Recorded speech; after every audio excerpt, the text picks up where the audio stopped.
dish. Of course, it wouldn't be lifestyle, so we didn't talk about food. Absolutely. And the ultimate comfort food, no wonder Garfield loves it, lasagna. So grab those noodles, get your favorite sauce, a whole bunch of cheese, and any other yummy fillings you like. It's National Lasagna Day.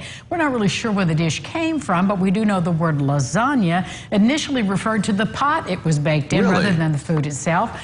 And a lasagna recipe was found in a 14th century English cookbook. That's a little odd, I think, but considering when you think about lasagna, you usually think Italian. Well, no matter where it came from, it can come to my house anytime because I love spinach lasagna. I love no meat lasagna. What's what I'm saying? There's a lot of different ways that you don't have to have meat. You could go with the, like the vegan lasagna. It's still delicious. It's all good. Spinach lasagna. I've had that before. It's really good.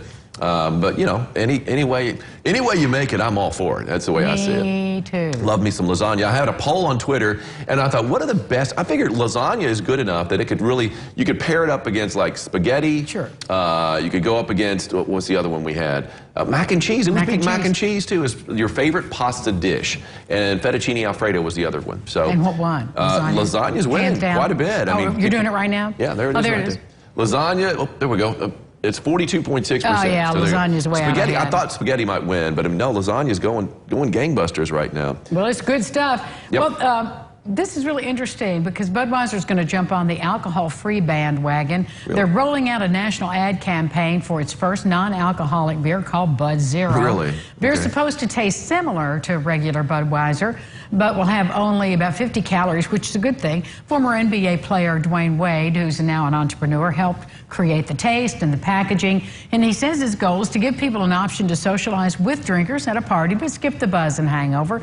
Beer sales have been going through the roof since the pandemic, no doubt, as has all alcohol sales have gone through the roof.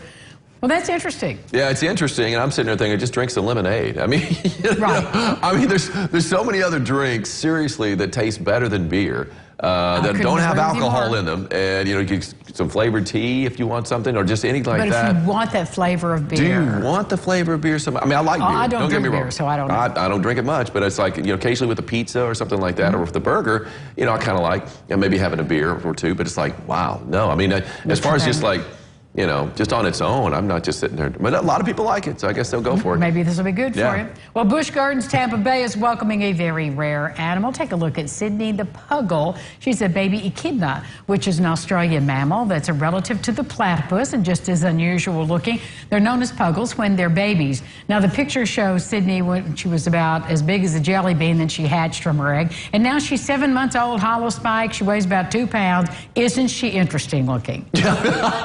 That's the way my hair looks in the morning. I don't have to worry about that. No, as a baby, pretty cute.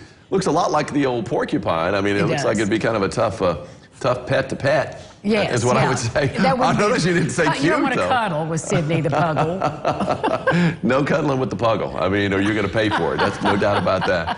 I wonder, puggles, I guess they are related to porcupines in some way. Aren't those needles that could shoot out? You would think. I mean, they compared it to a platypus, which it does have some characteristics. So I don't know what that unusual family is there. But yeah, it looks like a porcupine to me. They've got a cool name, though. I like puggle. Puggles, the Puggles. No doubt. We'll be back with some muggles right after this. Stay with us.